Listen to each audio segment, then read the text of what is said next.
They called her a glorified housekeeper, a woman who had married up and contributed nothing to the Harrington empire.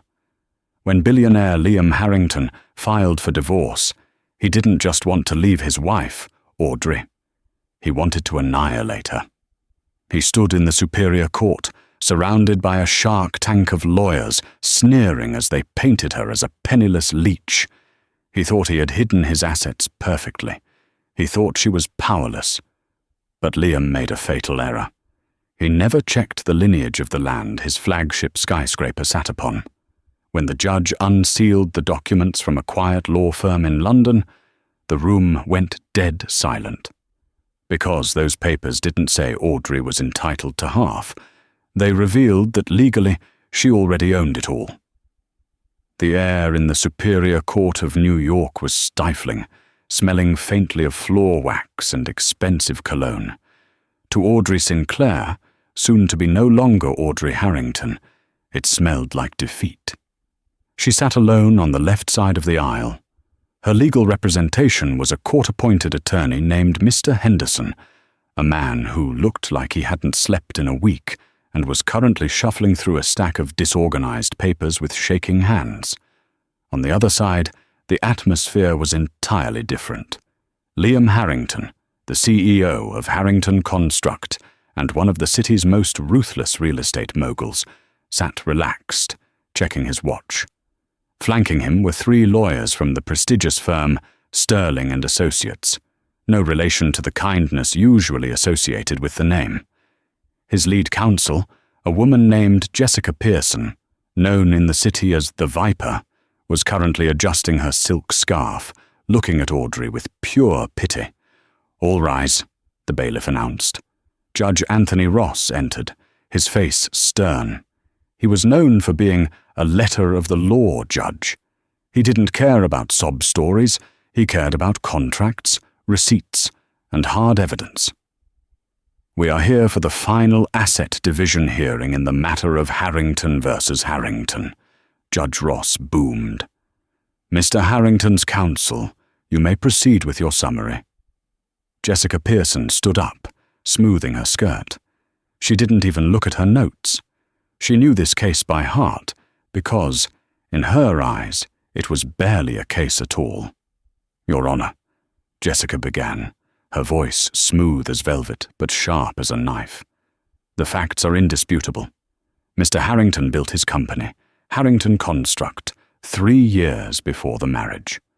The prenuptial agreement, which Ms. Sinclair signed willingly, clearly states that any assets acquired before the marriage and the growth of those assets remain the sole property of Mr. Harrington."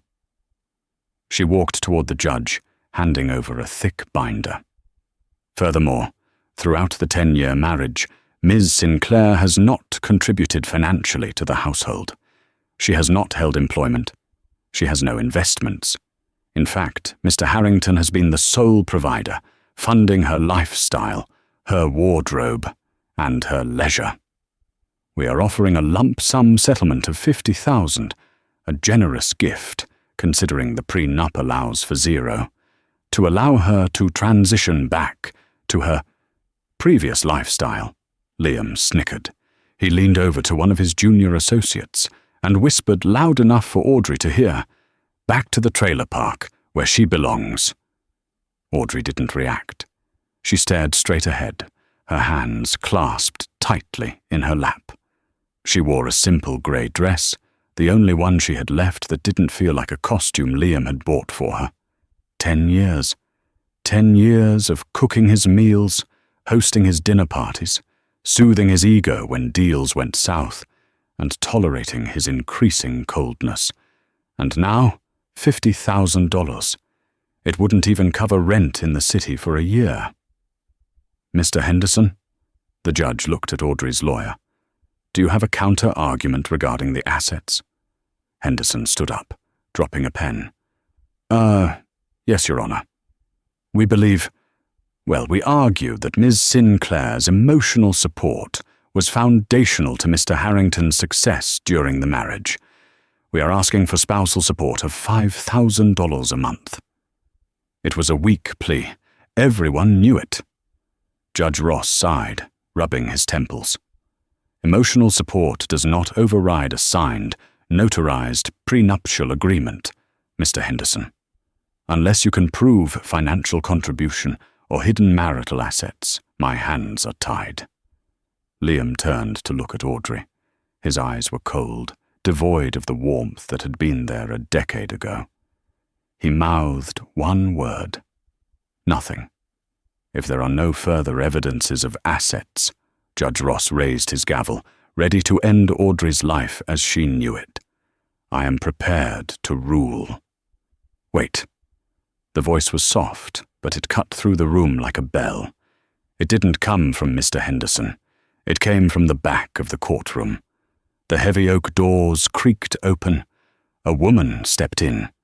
She was older, perhaps in her 60s, wearing a tweed suit that looked outdated, but immaculately tailored.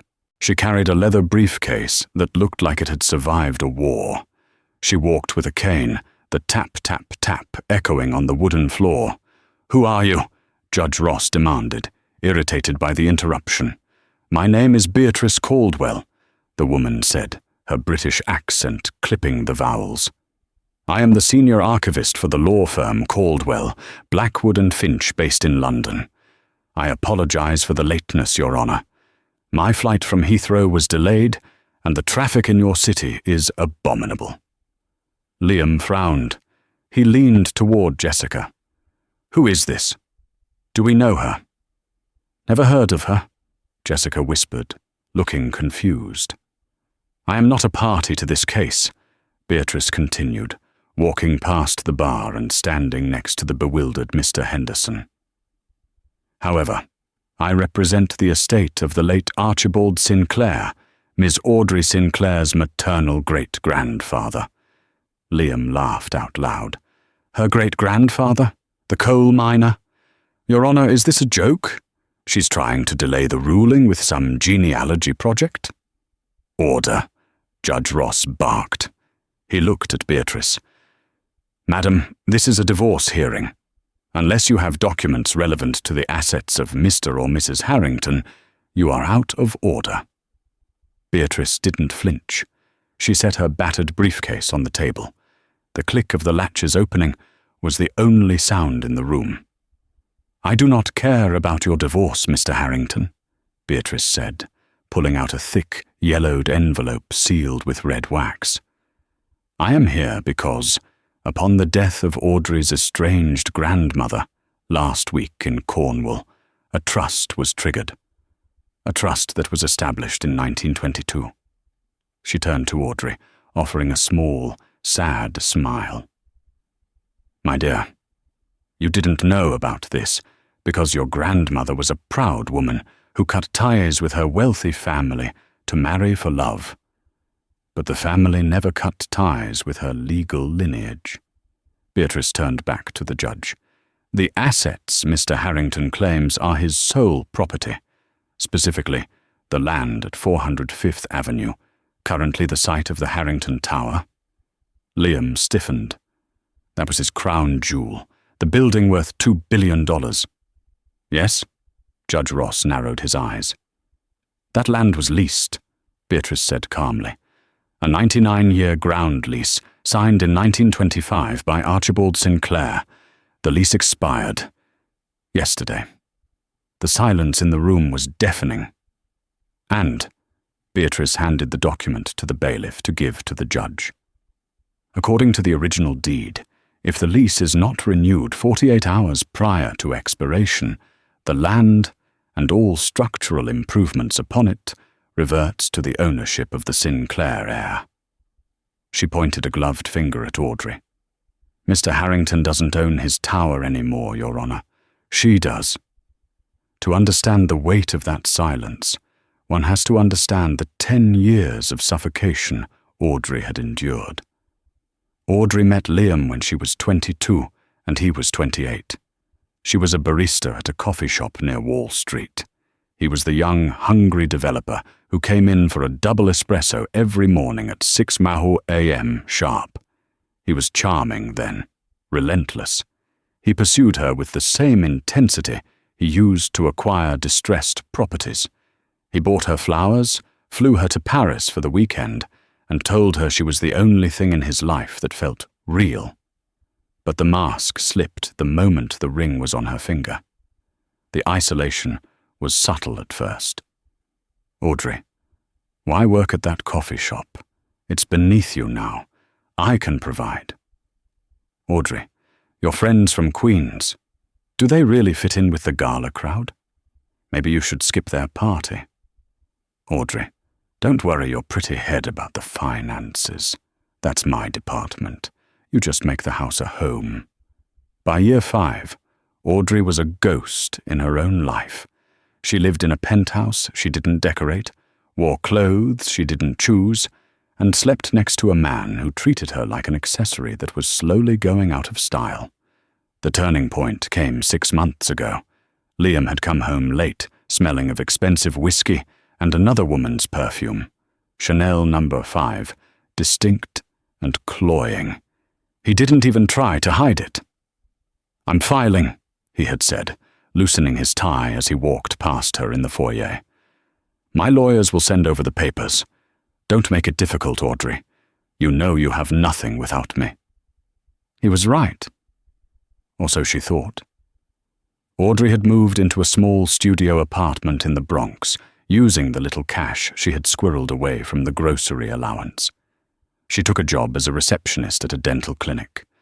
It was humbling, but for the first time in a decade, she felt awake. But Liam wouldn't let her go quietly. He wanted to win. He wanted to prove that he was the sun, and she was just a planet that would freeze without his light. Back in the courtroom, the reality of Beatrice Caldwell's words was struggling to sink in. Jessica Pearson, the Viper, had lost her composure. She snatched the yellow document from the judge's desk, a breach of protocol the judge ignored because he was too busy reading the fine print himself. "This is ridiculous," Jessica stammered, scanning the calligraphy. "A ground lease from 1925? This has to be invalid. Adverse possession laws, statutes of limitations. Read clause 14, subsection B," Beatrice said dryly. "The lease explicitly waives adverse possession claims, and the deed was updated and reaffirmed by your own legal department 10 years ago when Mr. Harrington refinanced the building. They just failed to notice the expiration date." Liam slammed his hand on the table. "I built that tower. I poured $300 million of concrete and glass into that lot. You can't tell me a piece of paper takes it away." "The law is the law, Mr. Harrington," Judge Ross said, looking up over his glasses. His voice had changed. The dismissal was gone, replaced by a look of intense professional curiosity. "If this document is authentic, then the building is considered a structural improvement attached to the land. Under New York real estate law, when a ground lease expires without renewal, the improvements surrender to the landowner." The judge turned to Audrey. Audrey felt dizzy. The room was spinning. She looked at Liam. For the first time ever, she saw fear in his eyes. Not anger. Fear. Because Harrington Tower wasn't just a building. It was collateral. Liam had leveraged that building to finance 3 other massive projects in Dubai and London. If he lost the asset, the loans would be called in immediately. He wouldn't just be poor, he would be insolvent. Audrey's voice croaked. She cleared her throat. "I didn't know." "Ignorance of one's fortune is not a crime, Mrs. Harrington," Beatrice said gently. "Your grandmother, rest her soul, lived very simply. She despised the Sinclair money because of how it tore her family apart. She never touched the trust, but she never dissolved it either. She left it all to you, her only grandchild." Liam stood up, his face red. "She tricked me. She knew. She waited until the lease expired to entrap me." "Sit down, Mr. Harrington," Judge Ross barked. "One more outburst and I will hold you in contempt." Jessica Pearson grabbed Liam's arm and pulled him down, whispering furiously into his ear. "Shut up, Liam. If this is real, we are in serious trouble. We need to pivot. Now!" Jessica stood up, composing herself. The shark was back, but now she was swimming in dangerous waters. "Your Honor, in light of this new evidence, we request a recess. We need to authenticate these documents." "Granted," Judge Ross said, banging the gavel. "Court will reconvene tomorrow at 9 a.m. And Mr. Harrington, I suggest you don't leave the city." As the courtroom cleared, Liam stormed past Audrey. He stopped for a split second. "You think you've won?" he hissed, his voice low and venomous. "You don't know how to run an empire, Audrey. You're a barista. You'll sell it back to me for pennies on the dollar within a week." Audrey looked up at him. The fear she usually felt, the instinct to shrink away, was absent. Instead, she felt a strange, cold clarity. "I might not know how to run an empire, Liam," she said softly, "but I know how to break one." The hours following the revelation in courtroom 402 were a blur of chaotic noise and stunned silence. While Liam and his team of sharks retreated to their glass offices to frantically scrub through century-old property records, Audrey found herself sitting in a vinyl booth at a 24-hour diner 3 blocks from the courthouse. Across from her sat Beatrice Caldwell, carefully cutting a greasy grilled cheese sandwich with a knife and fork as if it were filet mignon. "You're in shock," Beatrice stated, not looking up. "Eat your fries, dear. You'll need the sodium." Audrey stared at the ketchup bottle. "Is it real, Beatrice? Or is this some cruel clerical error that Liam is going to fix by tomorrow morning?" Beatrice paused, dabbing her mouth with a paper napkin. "My firm, Caldwell, Blackwood and Finch, does not make errors. Your great-grandfather, Archibald, was a shrewd man. He bought that land when it was nothing but tenements. He leased it to the developer who built the original structure before Liam tore it down to build his tower. The lease terms were specific, 99 years, non-renewable without mutual consent, reversion of all improvements upon expiration. Liam's lawyers were so focused on the modern zoning rights and air rights that they neglected the bedrock deed." Beatrice reached into her battered briefcase and pulled out a checkbook.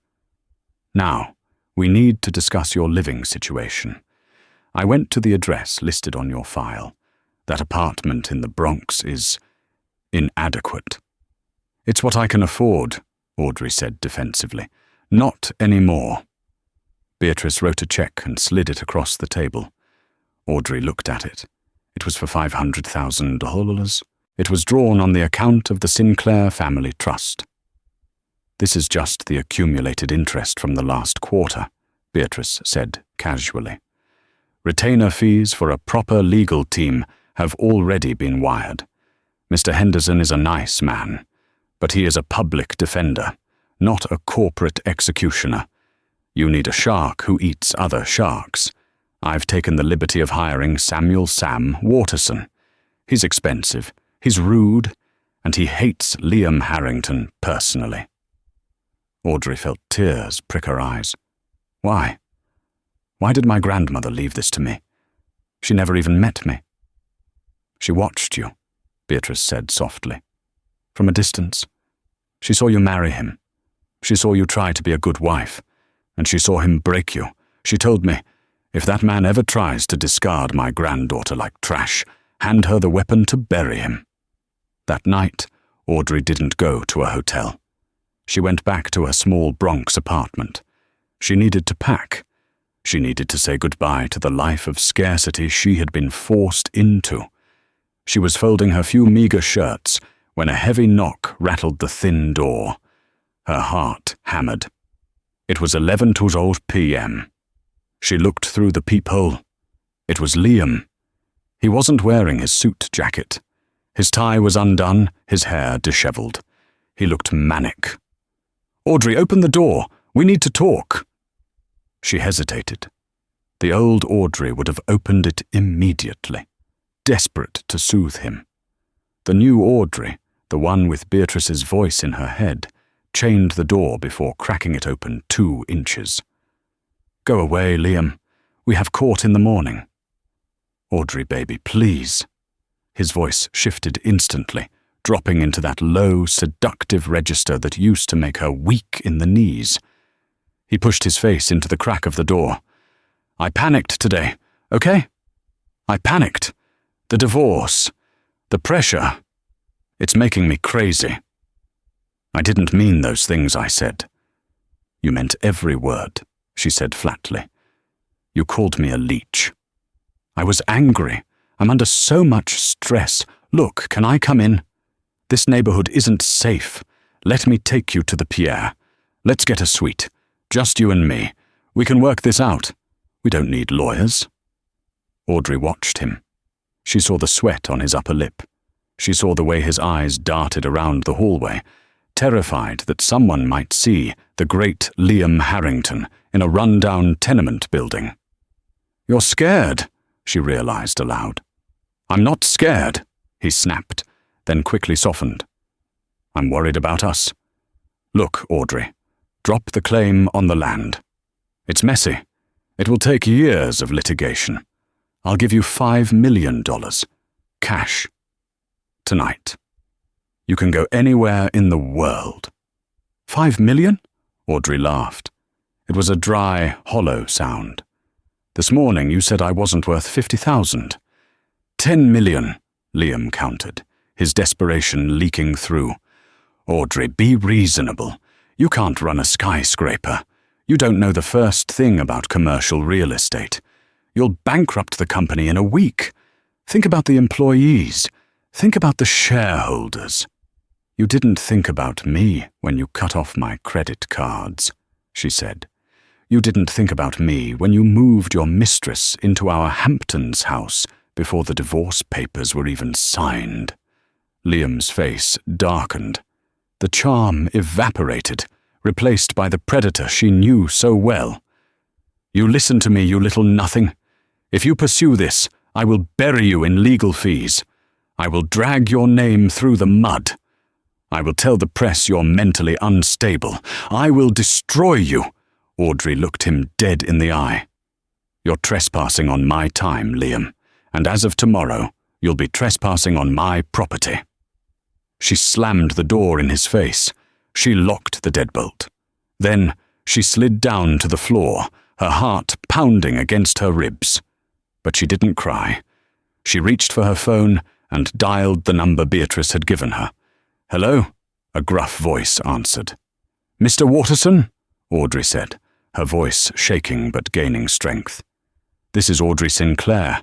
I want to sue my husband, and I don't want to settle." The next morning, the atmosphere in the courtroom had shifted 180 degrees. Yesterday, Audrey had been invisible. Today, as she walked toward the courthouse, flanked by Beatrice Caldwell and Sam Waterson, cameras flashed. The press had caught wind of the story. "Billionaire's Tower Trouble," the headlines read. "The Harrington Heist." Sam Waterson was a bear of a man, messy and loud, wearing a suit that looked like he'd slept in it, but his eyes were sharp as flint. "All right, listen to me," Sam grunted as they pushed through the reporters. "Ross reviewed the documents overnight. The deed is solid. The lease is solid. Liam's team is going to try to file for an emergency injunction to stop the transfer of title. We're going to crush that." Inside courtroom 402, Liam looked like a man who hadn't slept. His pristine appearance was cracking. Jessica Pearson, his lawyer, looked equally frazzled. "All rise." Judge Ross took his seat. He didn't waste time. "I have reviewed the documents submitted by the Sinclair estate," the judge announced. "I have also reviewed the frantic motions filed by Mr. Harrington's counsel at 3:00 a.m. this morning, claiming equitable estoppel and unjust enrichment." Judge Ross took off his glasses. "Mr. Harrington, you are a sophisticated real estate developer. you have an army of lawyers. The fact that you failed to perform due diligence on the ground lease of your primary asset is not the court's problem. It is negligence. The lease is clear. It expired on November 28th. No renewal was filed. He banged the gavel. I am issuing a declaratory judgment. The title to the land located at 400 Fifth Avenue and all structural improvements thereon is hereby recognized as the property of Audrey Sinclair. The divorce proceedings regarding asset division are hereby stayed until a forensic accounting of the rental income generated by the building since the lease expiration can be conducted. Mr. Harrington, you owe your wife back rent. The courtroom erupted. Liam slumped in his chair, his face grey. One more thing. Sam Waterson stood up. Your Honour, since my client is now the owner of the building, and Mr. Harrington is currently occupying the penthouse and the executive offices without a lease, we are serving him with an eviction notice. He has 48 hours to vacate the residential premises. You can't do that, Jessica shrieked. That is his primary residence. He has a house in the Hamptons, Audrey spoke up. Her voice was steady. He can live with his mistress. Judge Ross suppressed a smile. Motion granted. 48 hours. 2 hours later, a black SUV pulled up to the curb of Harrington Tower. It was a monolith of glass and steel, piercing the Manhattan skyline. For 10 years, Audrey had walked into this building feeling like an imposter. She had to show ID to the security guards.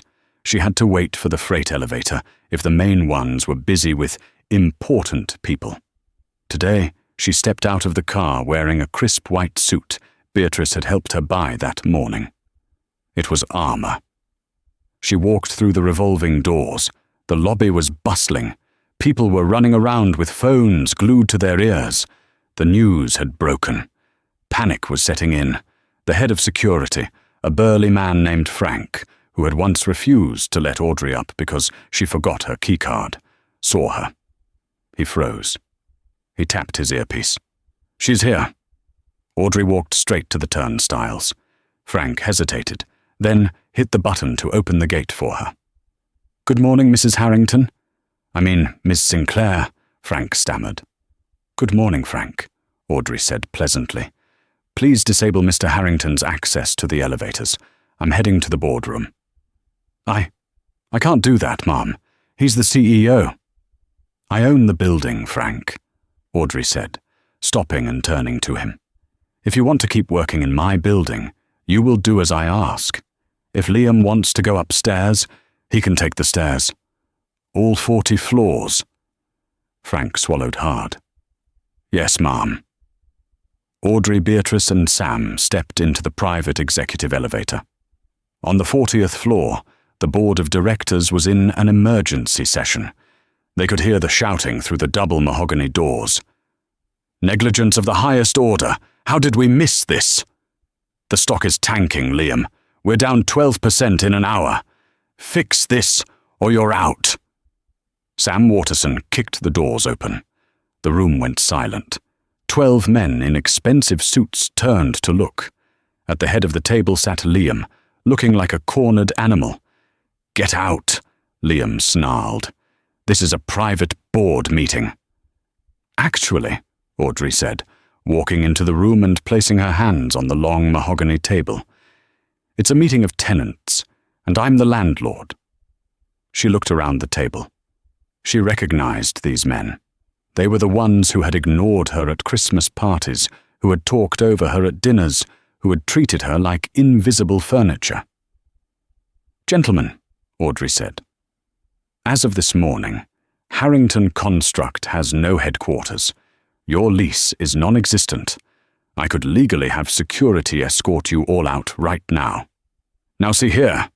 A board member named Arthur Sterling, a cousin of Liam's lawyer, blustered. We have rights. You have a problem, Audrey corrected, but I'm a reasonable woman. I am willing to offer Harrington Construct a month-to-month lease to keep your operations running. For how much?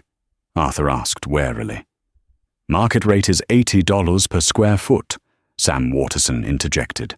We're asking for $200. That's extortion, Liam screamed. That's business, Audrey replied, echoing a phrase Liam had used 1,000 times to justify his cruelty. But there is one condition for the lease. The room waited. I want full access to the company servers, Audrey said, and the physical archives on the 12th floor. If I'm going to rent to you, I need to know your financials are stable. I need to audit my tenant. Liam went pale, paler than he had been in court. No, Liam said quickly. Absolutely not. That's proprietary data. Then get out, Audrey said, checking her watch. You have 20 minutes to clear the floor. The board members looked at each other. They looked at the plummeting stock price on the wall monitors. They looked at Liam, who was sweating profusely. Give her access, Liam, Arthur said quietly. Arthur, you don't know what you're asking, Liam hissed. I said give it to her, Arthur shouted. We cannot lose this headquarters today. We have the Tokyo deal signing on Friday. Liam stared at Audrey with pure hatred. He knew what was on those servers. He knew that losing the building was bad, but what she would find in those archives was worse. It was prison worse. Fine, Liam spat. Give her the credentials. Audrey smiled. It wasn't a nice smile. It was the smile of a woman holding a match in a room full of gasoline. Wise choice, she said. Beatrice, call the forensic accountants. Tell them to start with the consulting fees in the Cayman Islands accounts. I have a feeling we're going to find where the marital assets really went. As Audrey turned to leave the boardroom, Liam lunged. He didn't strike her, but he grabbed her arm, his grip bruising. You're playing a dangerous game, Audrey, he whispered, his face inches from hers. You think you're safe because you have a piece of paper? Accidents happen. People disappear. Sam Waterson stepped forward, but Audrey held up a hand. She didn't pull away. She leaned in. If anything happens to me, Liam, she whispered back, the trust automatically liquidates the building and donates the proceeds to the Housing for the Homeless charity. You'll never get it back. I am worth more dead than alive to you now. So you better pray for my good health. She ripped her arm free and walked out. But as she entered the elevator, her knees gave way. Beatrice caught her. He threatened me, Audrey gasped, the adrenaline crashing. He's desperate, Beatrice said, supporting her. And desperate men make mistakes, but we need to move fast. Whatever is on those servers, it's not just about money. He was too terrified. We need to find it before he destroys it. We won't just find it, Audrey said, straightening her jacket. We're going to broadcast it. The takeover of the 40th floor was swift and brutal, much like a band-aid being ripped off a wound that had festered for a decade. By 2:30 p.m., the boardroom of Harrington Construct had been transformed into a forensic command center. Audrey sat at the head of the table, Liam's old seat. It felt too big for her, the leather cold and slippery. She wasn't used to power yet. She was used to making tea and apologizing for taking up space. But every time she looked at the door and saw Frank, the security guard, standing there with a newfound loyalty and a significant raise authorized by Beatrice, she sat a little straighter. The team Beatrice had assembled was terrifyingly efficient. There was David Cohen, a forensic accountant who had previously worked for the FBI, hunting down cartel assets. There was Sarah Jenkins, a cybersecurity specialist with blue hair and a typing speed that sounded like a machine gun. And then there was Sam Waterson, pacing the room, eating a bagel and shouting into his phone. We have a problem, David said, not looking up from his laptop. Audrey's stomach dropped. What is it? Did Liam delete the files? No, he didn't have time, David said, spinning his laptop around. But what we're finding isn't just embezzlement, Audrey. It's worse. Liam wasn't just skimming off the top to pay for his mistresses or his gambling. David pointed to a spreadsheet that looked like a chaotic web of numbers. See these recurring payments to Orion Consulting? $50,000 a month, every month, for 5 years. They are listed as structural advisory fees. But Orion Consulting has no website, no office, no employees. The address listed is a P.O. box in the Cayman Islands. So he's hiding money, Audrey said. He's washing it, Sarah chimed in, pulling up a map on the main projector. I traced the IP address used to access the Orion bank accounts. It's not in the Caymans. It's here in New York, specifically from a server located in the city planning office. The room went deadly silent. City planning? Sam Waterson stopped chewing his bagel. You mean bribes? Massive ones, David nodded. Harrington Tower is 10 stories higher than the zoning laws allow for this district. Everyone wondered how Liam got the variance permit approved so quickly when other developers were stuck in red tape for years. He didn't get it approved. He bought it. Audrey felt sick. This wasn't just a messy divorce anymore. This was a federal crime. If this came out, Harrington Construct wouldn't just lose money, it would cease to exist. The assets, including the building she now owned, could be seized by the government as proceeds of crime. If the feds find this before we report it, Sam said, his voice low and serious. They seize the building. You lose everything, Audrey. We have to self-report. We have to go to the district attorney now. Wait, Audrey said, her mind racing. She thought about Liam. She thought about how desperate he had looked. If we go to the DA, Liam goes to prison for 20 years. He's a crook, Audrey, Sam yelled. He deserves it. I know, Audrey said quietly. But if I report him, I destroy the company. There are 300 innocent employees in this building, receptionists, janitors, junior architects, who have nothing to do with this. If the company collapses, they lose their livelihoods. I need to find a way to cut the cancer out without killing the patient. Just then, the glass doors of the boardroom swung open. It wasn't Liam. It was his personal assistant, a young woman named Chloe. She was trembling, holding a stack of files. Audrey knew Chloe. Chloe had been the one to book Liam's flights to Paris with his mistress. Chloe had been the one to call Audrey and lie about Liam, working late. Get out, Sam barked. This is a restricted area. I have something, Chloe stammered, tears streaming down her face. Mr. Harrington, he just called me. He told me to go to the archives in the basement and shred these. He said if I didn't do it, he'd make sure I never worked in this city again. Audrey stood up and walked around the table. She approached the terrified girl. Why are you bringing them to me, Chloe?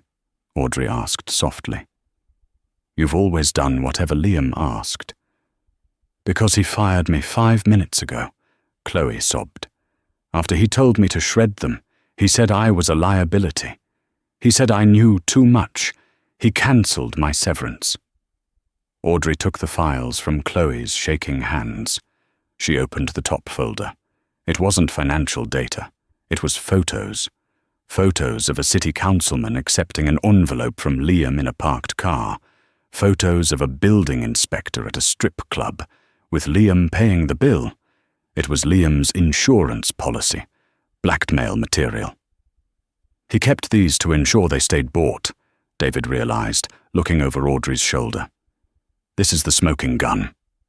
Chloe, Audrey said, looking the girl in the eye. Go home. You're rehired. But you work for me now.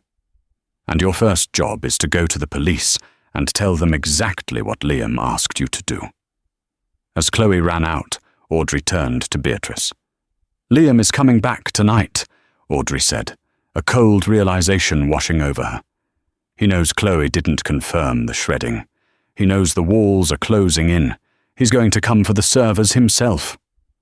"Let him come," Sam said, cracking his knuckles. "We'll have the police waiting." "No," Audrey said. "If the police arrest him here, it becomes a circus. The stock crashes. The company dies. I need him to sign a confession. I need him to transfer his voting shares to me voluntarily before he goes to jail. I need to save the company's reputation by making it look like a quiet exit, not a raid." "He'll never do that," Beatrice warned. "He's too proud." "He's not proud right now," Audrey said, looking at the blackmail photos. "He's terrified, and I know exactly which button to push." Night fell over Manhattan like a heavy velvet curtain. The office emptied out. Beatrice and the legal team had gone to a hotel to draft the documents. David and Sarah had secured the data on encrypted drives and left. Audrey was alone in the penthouse office. It was 11:45 p.m. She had instructed security to turn off the main lights. The only illumination came from the city glow outside the floor-to-ceiling windows and the blue light of Liam's laptop on the desk. She waited. She knew he would come.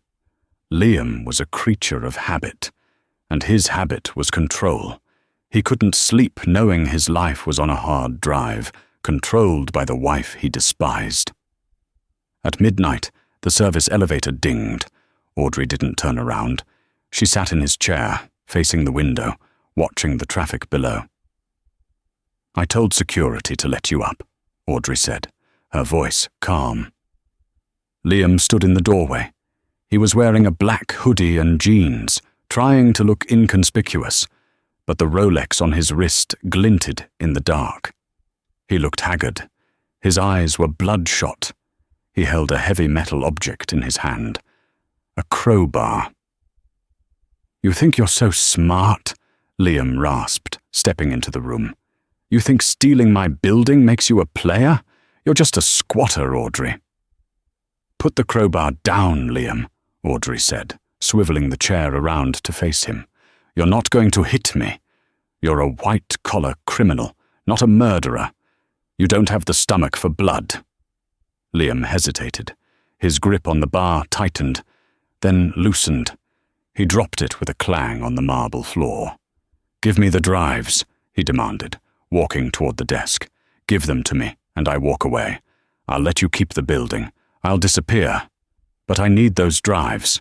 "The ones with the Orion Consulting ledgers?" Audrey asked. "Or the ones with the photos of Councilman Miller?" Liam froze. "You found them." "Chloe gave them to me," Audrey lied smoothly. "She's very loyal to the person who signs her paycheck, which is now me." Liam slammed his hands on the desk, leaning over her. "Do you have any idea what you've done? Those people, the ones I paid, they aren't just corrupt, Audrey. They're dangerous. If this comes out, they won't just arrest me. They'll come for you too. I did this to build us an empire." "Don't!" Audrey snapped, standing up. "Don't you dare say us. You did this for you. You built a tower of glass on a foundation of mud and lies, and now it's sinking." "I can fix it," Liam pleaded, his aggression turning into frantic bargaining. "I can make it go away. I just need to delete the files. I'll transfer the money back. I'll say it was a clerical error. Audrey, please, I'm your husband." "Ex-husband," she corrected. "And it's too late for deletions. The data has already been mirrored to 3 cloud servers in different jurisdictions. If I don't enter a code on my phone every 12 hours, the information is automatically emailed to the FBI, the New York Times, and the SEC. It was a bluff. Beatrice hadn't set that up yet. But Liam didn't know that. He looked at her with pure horror. You rigged a dead man's switch?" "I learned from the best," Audrey said coldly. "You taught me to leverage everything, didn't you?" Liam slumped into one of the guest chairs. He put his head in his hands. He began to weep. It was a pathetic, broken sound. "I'm finished," he sobbed. They'll put me in Rikers. I can't do prison, Audrey. I'll die in there. Audrey watched him. A part of her, the part that had loved him for 10 years, wanted to comfort him. But then she remembered the way he had looked at her in the courtroom yesterday. Back to the trailer park. "There is one way out," Audrey said. Liam looked up, hope flickering in his eyes. "What?" "Anything. I'll do anything." Audrey slid a thick document across the desk. "This is a confession," she said, "but not to the bribery. This is a confession to financial mismanagement and a resignation from the CEO position due to health reasons. You will admit to unauthorized borrowing from company funds. You will agree to repay the $12 million you stole from the Orion accounts using your personal assets, your Hamptons house, your cars, your private jet."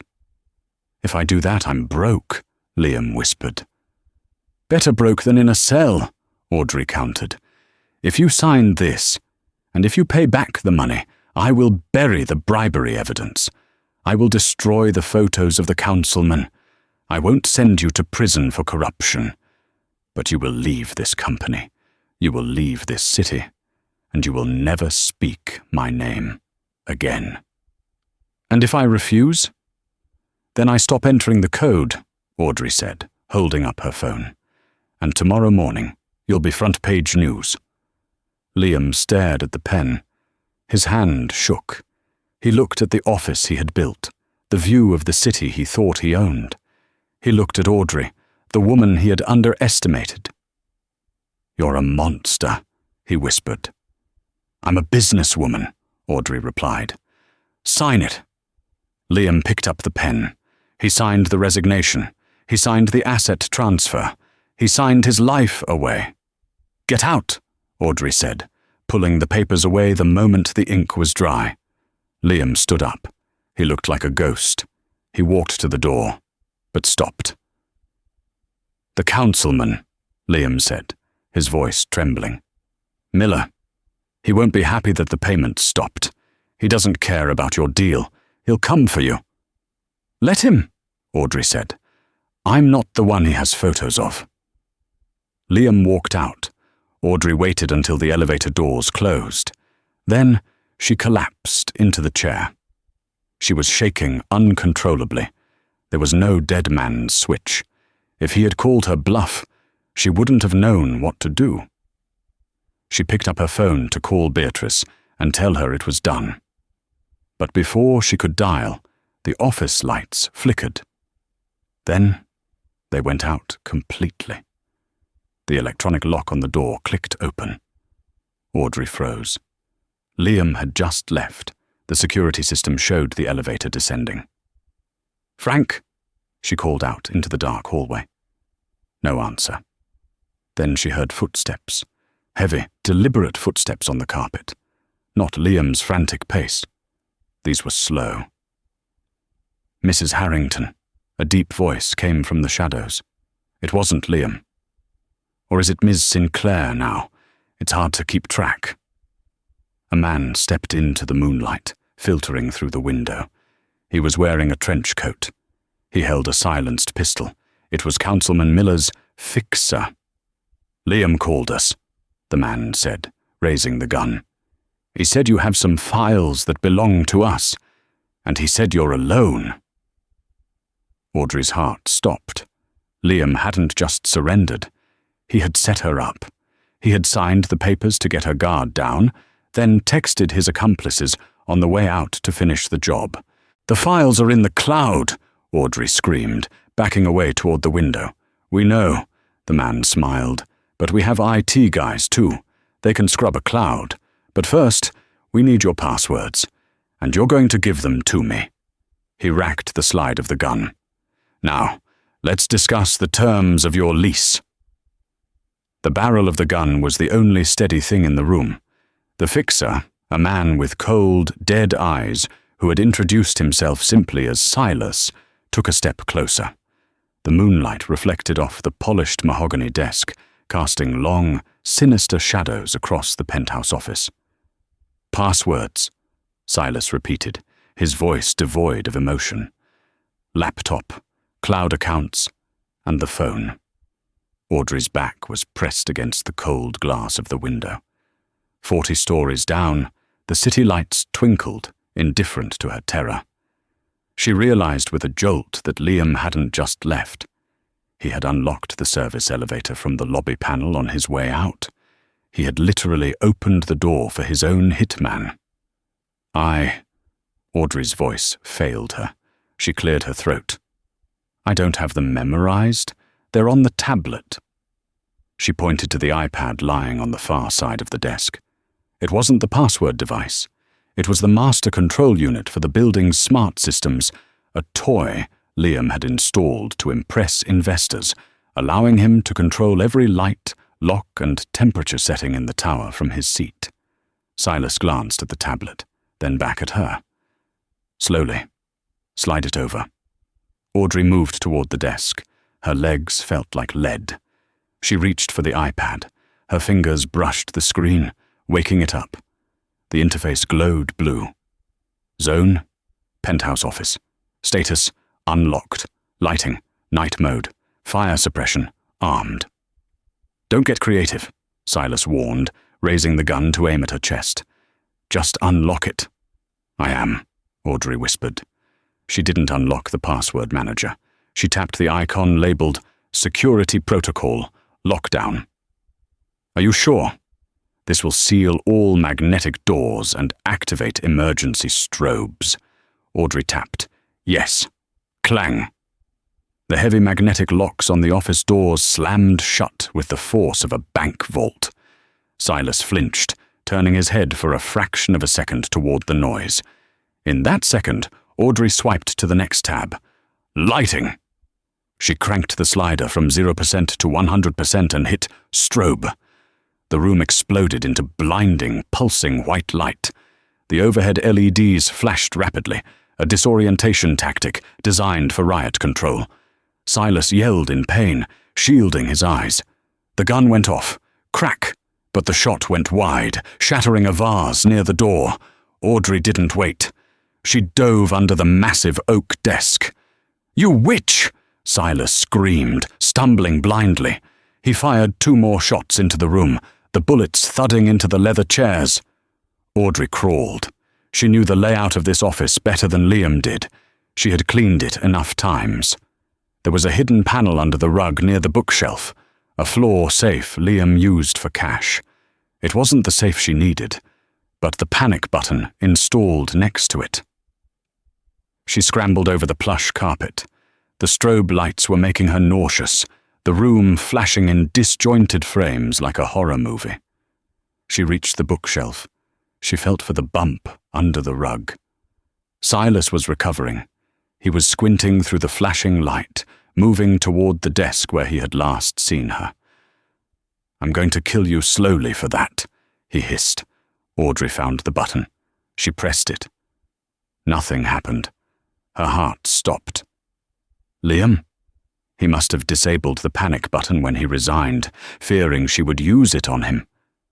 Silas saw her movement. He raised the gun. Got you. Audrey closed her eyes, bracing for the end. Ping!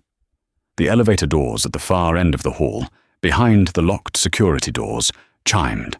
Silas spun around. Through the frosted glass of the double doors, they saw shadows. Not one. Many. NYPD! Drop the weapon! The voice boomed through the heavy doors. Silas panicked. He looked at the window, then the locked doors. He was trapped. He ran toward the service exit, but the lockdown had sealed that too. Open the door! The police shouted. We have a battering ram! Silas looked at Audrey. For a moment, she thought he would shoot her out of spite. But the sound of a heavy ram hitting the doors, boom, shook the walls. Self-preservation took over. He dropped the gun and raised his hands, kneeling on the floor. Don't shoot, he yelled. I'm unarmed. Audrey grabbed the iPad. She tapped, unlock. The magnetic locks disengaged with a hiss. The doors flew open. A SWAT team swarmed the room, shields raised. Frank, the head of security, was right behind them, looking terrified and furious. "Miss Sinclair!" Frank yelled, rushing past the officers restraining Silas. "Are you okay? I saw the lockdown alert on the main board." Audrey crawled out from behind the bookshelf. She was trembling so hard her teeth chattered. I'm okay," she stammered. Liam sent him."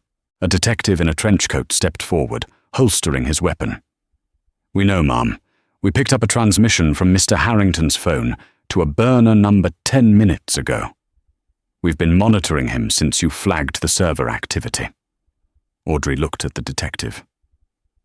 "Where is Liam?"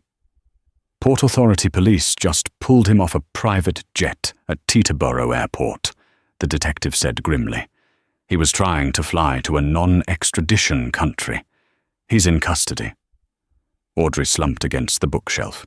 The adrenaline drained out of her, leaving her hollow. She looked at Silas, who was being dragged out in cuffs. "Did you get the files?" Audrey asked the detective. "Your lawyer, Mr. Waterson, handed them over an hour ago." The detective nodded. "With those files and this guy's testimony? Liam Harrington isn't seeing daylight for a very long time." 6 months later, the sign on the building no longer said Harrington Tower. Workers were currently hoisting the new letters into place. The Sinclair building. Audrey stood on the sidewalk, watching the construction. She held a cup of coffee, not from the fancy machine in the penthouse, but from the street cart on the corner where she used to buy lunch when she was just a housewife. "It looks good," a voice said beside her. Audrey turned. Beatrice Caldwell stood there, looking as sharp as ever in a new tweed suit. "The font is a bit modern for my taste," Beatrice critiqued, adjusting her glasses. But Archibald would have loved the irony. "How is the trial going?" Audrey asked, taking a sip of coffee. "It's a bloodbath," Beatrice said cheerfully. "Liam is trying to plead insanity, claiming the stress of the divorce made him act out.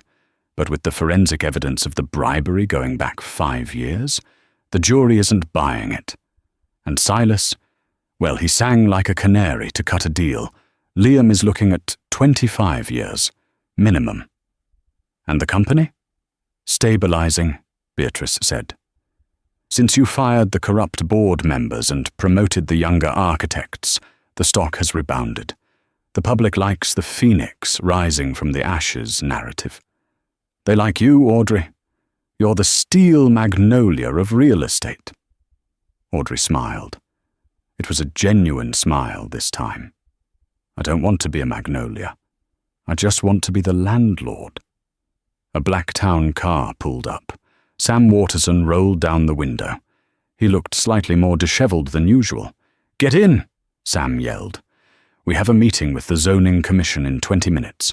If you want to build that community park on the west side lot, you have to charm the commissioner." "I don't charm, Sam," Audrey said, opening the door. "I negotiate." She turned to Beatrice. "Coming?" "Oh no," Beatrice waved her hand. "My work here is done. The trust is secure. The lineage is reclaimed. I have a flight to London tonight. There is a disputed barony in Scotland that requires my attention." Audrey paused. She hugged the older woman tightly. "Thank you, Beatrice. You saved my life." "No, dear," Beatrice whispered, patting Audrey's back. "I just gave you the keys. You were the one who opened the door." Audrey watched Beatrice walk away, her cane tapping a steady rhythm on the New York pavement. Then she got into the car. "Ready to go, boss?" the driver asked. Audrey looked up at her building, her legacy. "Yes," she said. "Drive." And that is how Audrey Sinclair went from a penniless wife to the owner of $1 billion skyline. Liam Harrington thought he could discard her because she was quiet. He forgot that in a game of chess, the queen is the most powerful piece on the board, and you never, ever take your eyes off her. Audrey didn't just win a divorce, she dismantled a corrupt empire and rebuilt it in her own name. It's a reminder to everyone watching. Never assume someone is weak just because they are silent. You never know what kind of inheritance or strength they are hiding up their sleeve. If you enjoyed this story of justice served cold, please hit that like button. It really helps the channel grow. And don't forget to subscribe and turn on notifications so you never miss a story. What would you have done in Audrey's shoes? Let me know in the comments below. Thanks for watching, and I'll see you in the next video.